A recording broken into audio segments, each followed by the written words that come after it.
Coming up, Americans and their attitude, promises not kept. What do you do when things just don't work out? Welcome to Living Lafayette, with Lafayette Alliance here in LaGrange, Georgia. I'm Richard Ingram.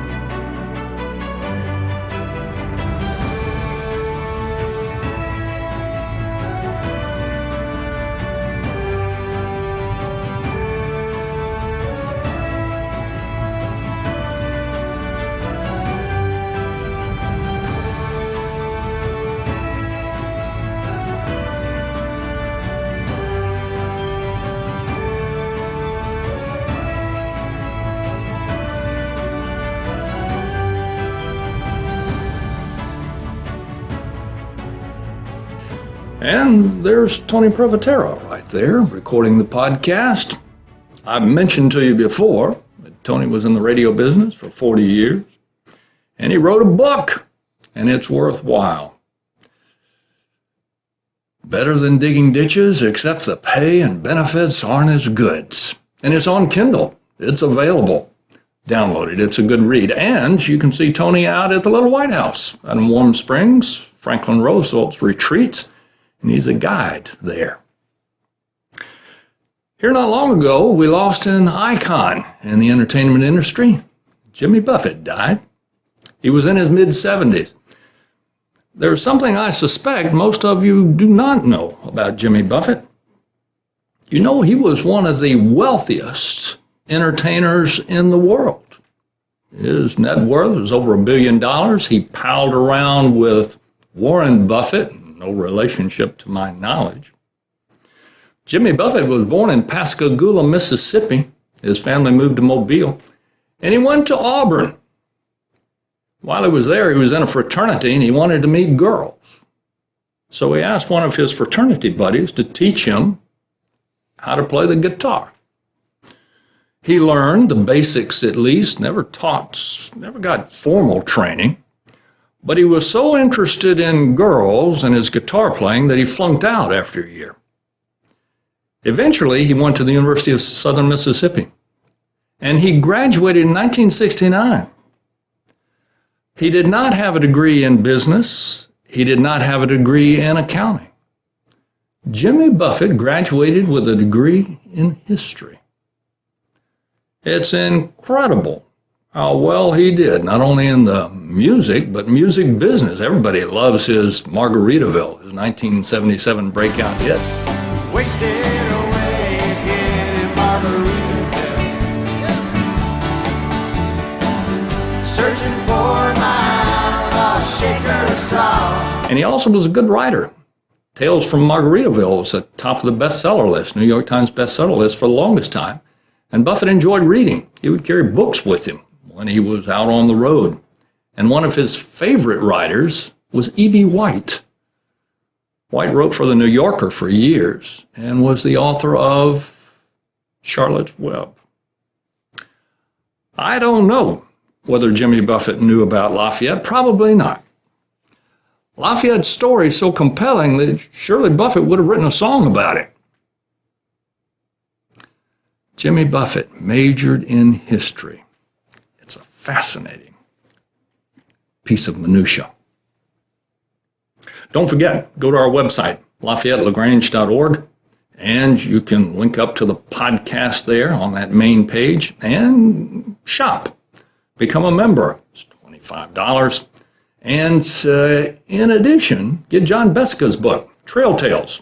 There are about 100 tales of Lafayette's farewell tour, and it's incredibly good work. And the stories, the anecdotes, they're shorts, but also in color, and it's worthwhile and inexpensive. John Beska's book, Trail Tales. Lafayette, you recall, had one of the two things now that he really wanted. So we're in 1778, and Lafayette had command of troops. Lafayette wanted to be in the game. He didn't want to be a spectator. He didn't want to have that rank and name only, Major General. He wanted to lead troops in battle. He thought that he could do the deed, and he was confident about it. So now he was placed in command by Horatio Gates as president of the Board of War, had been placed in command of this incursion to capture Montreal, to capture Canada. So he was to go to Albany, where he would command 2,500 troops and all the resources available for that. He wanted command, and now he had it. You remember he had written Adrian that now he was in this position, and he asked Adrian to share his good fortune with the rest of the family and with their friends. Lafayette was excited. His expectations were high. The second thing that he wanted would be as a consequence of this command, and that is winning the battle and then the accolades, the glory that came, being recognized for doing something worthwhile that had purpose. The two things, command and then execution and glory. Lafayette took off from Valley Forge early on the morning of February the 7th, 5 o'clock in the morning. And he was headed for Albany to take command. It would take him 10 days to get there. About 50 miles outside of Valley Forge, at Ringo's Tavern at Correll's Ferry, right along the Delaware, in what is now New Hope, Bucks County, Pennsylvania, he was to have met William Duer, who was a congressman from New York.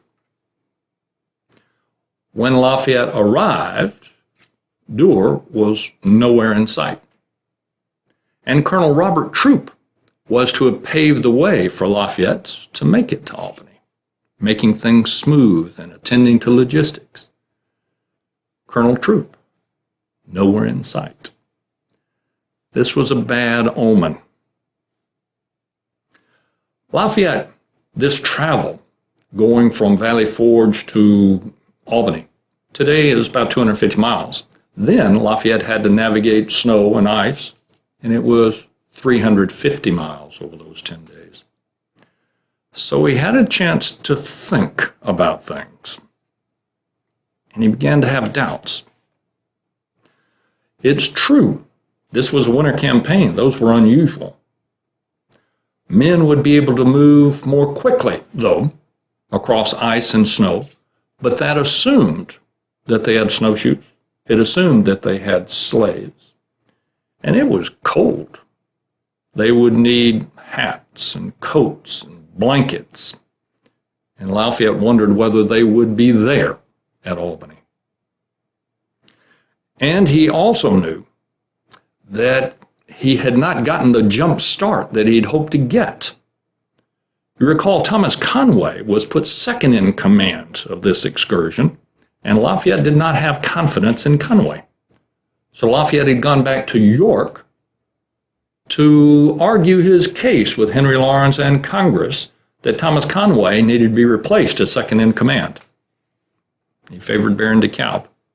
So Lafayette had lost time in secrecy. Now, this whole project, everybody in Valley Forge knew about it. Everybody in Albany knew about it. And it was likely the British knew about it too. So Lafayette was beginning to have misgivings.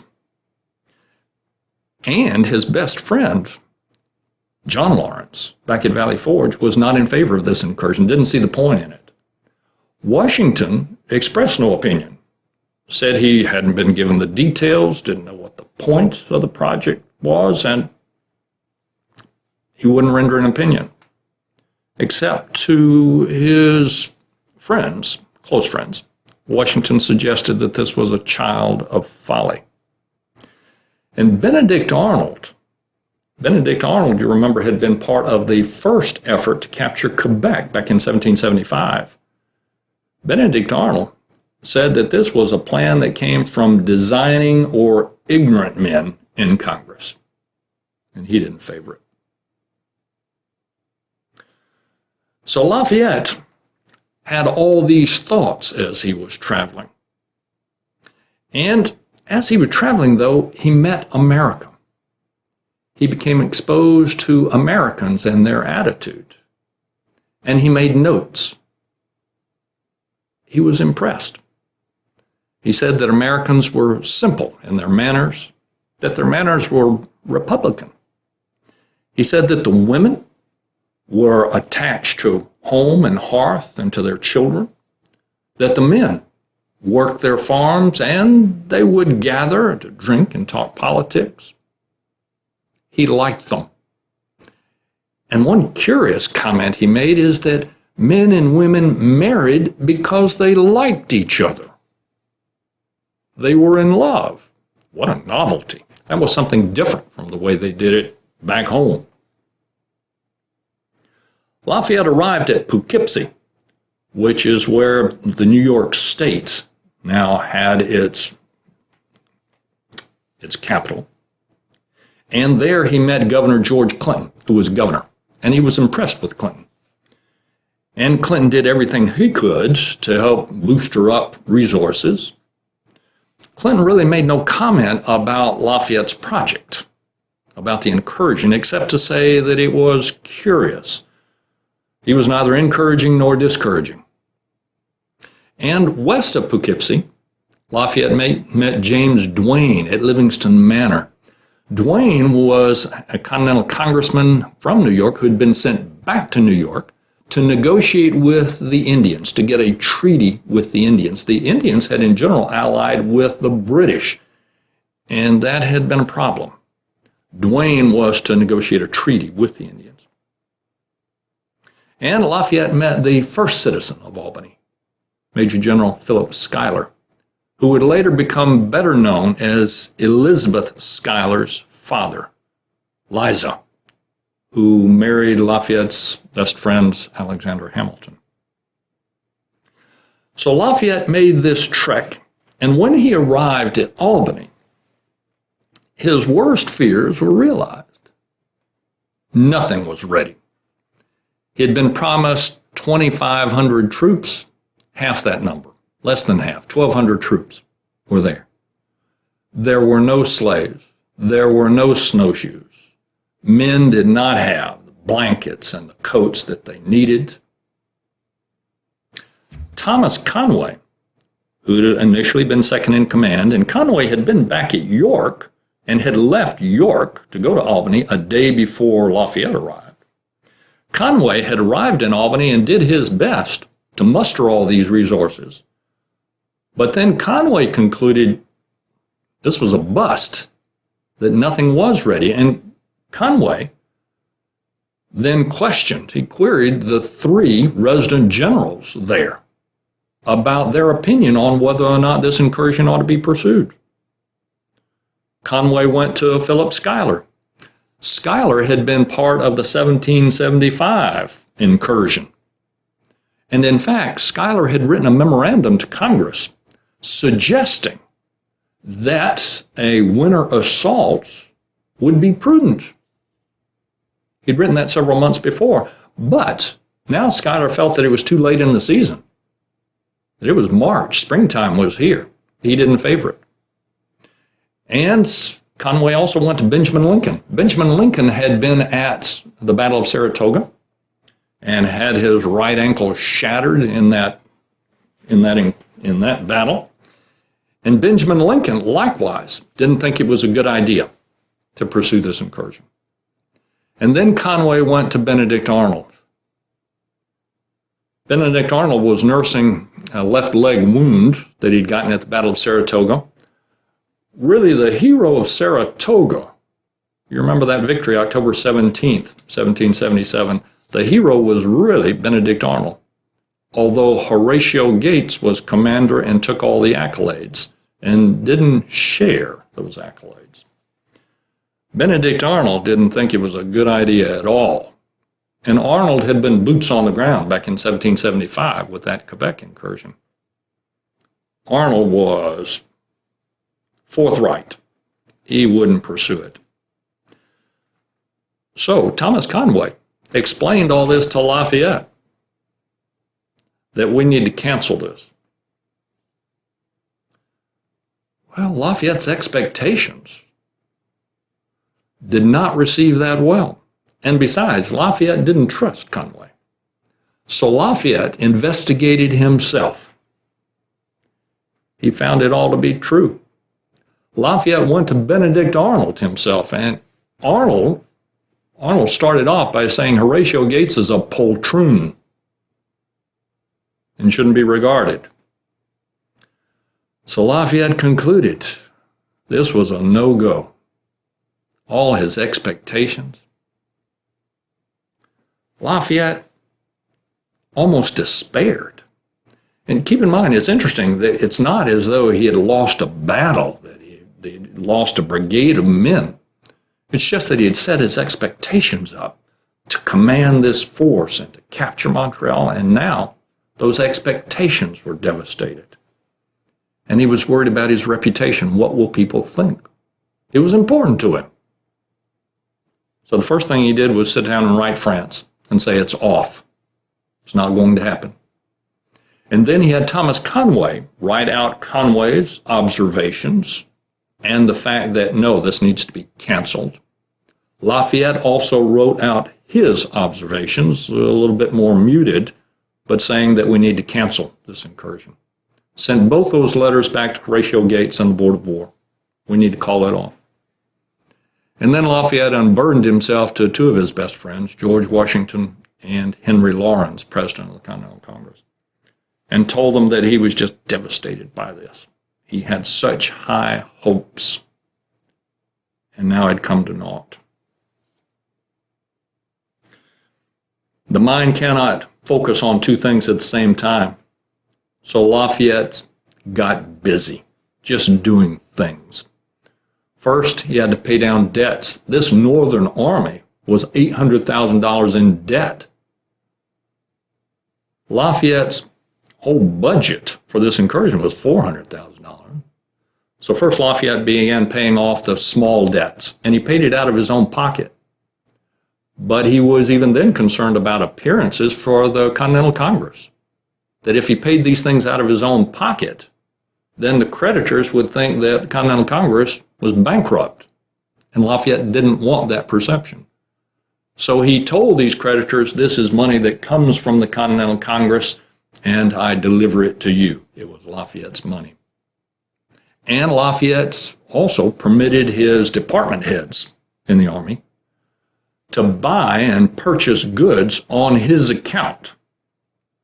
I'm sure Lafayette's accountants over in Paris were just thrilled over that.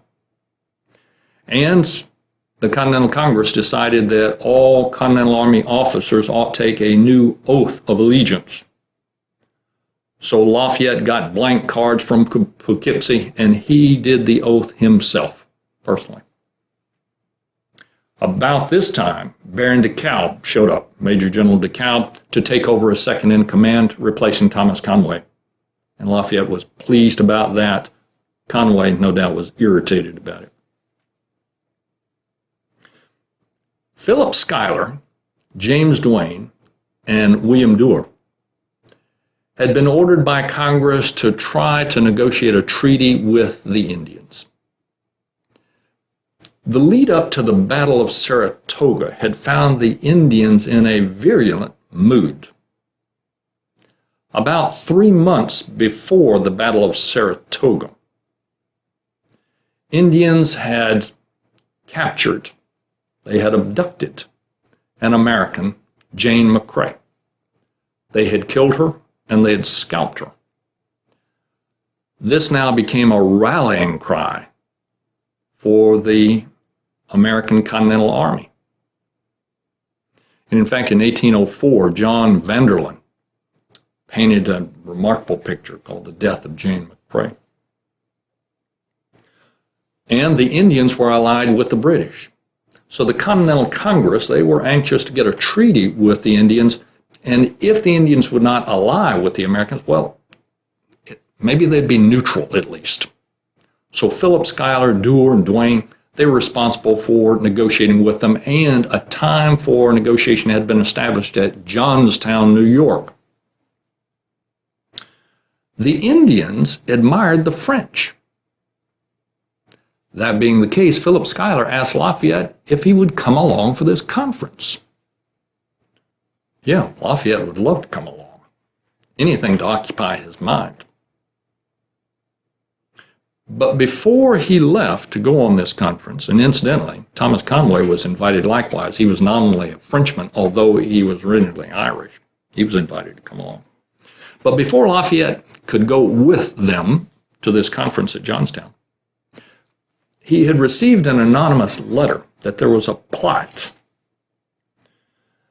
that the nephew of Governor Guy Carleton, who was the governor of Canada, the British governor of Canada, that Major Carleton was at Schenectady and was fomenting a rebellion, trying to organize Tories, Indians, and blacks to rise up, rebel, and slaughter all the people in Albany. Lafayette took this anonymous letter seriously. He called in everyone that was named in the letter and he questioned them.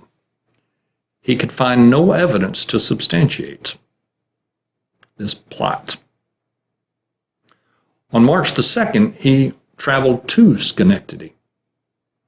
And there, he offered a reward for Major Carleton. And he investigated, since Carleton was said to be in hiding here in Schenectady, to find out what he could about this plot. He could find out no evidence that it was for real. No evidence that there was a conspiracy, and he reported that to Governor Clinton, who was at Poughkeepsie. That same day, then, Lafayette headed for Johnstown. Paralleling the Mohawk River, he was on sleigh, and he arrived late that night on March the 3rd. He was greeted by hundreds of men, women, children, Native Americans, various stages of undress, he said, painted, feathered, rings, noses and ears. And he got to know them, and he liked them. Of course, Lafayette himself was likable. You remember, he smiled. He had a ready smile, and he liked people. He didn't shy away from them. And the Indians sensed that. They liked him. This were the 6 nations of the Iroquois. So going from east to west, there were the Mohawks, the Oneidas, the Onondagas, the Cayugas, the Senecas, and in 1722, the Tuscaroras were added. It made 6. Tuscaroras were down in the southeast. So at this conference, there were a lot of Oneidas and Onondagas and Tuscaroras, not many Cayugas or Mohawks, and the Senecas. The Senecas would have nothing to do with it. They were too hostile to even show up. But Lafayette was popular. Lafayette thought that the Indians, they showed common sense, that they were down to earth, that they had a good idea of what for them was important. And they liked him so much that they gave him a name, Keula, great warrior. Philip Schuyler and Duane Endure, they brought trinkets, and they brought some French gold coins, and they brought some rum, and they passed that around. Lafayette mostly had his smile and his joviality, and he was popular. He was the most popular amongst them there. They got down to business on March the 9th. Nobody had a lot of confidence in. And on the 11th, Lafayette went back to Albany, and there he waited for orders what to do next. Lafayette now, the humiliation set in again, and he was ready to be busy. This is Living Lafayette. To discover, to inform, to entertain. Till next time.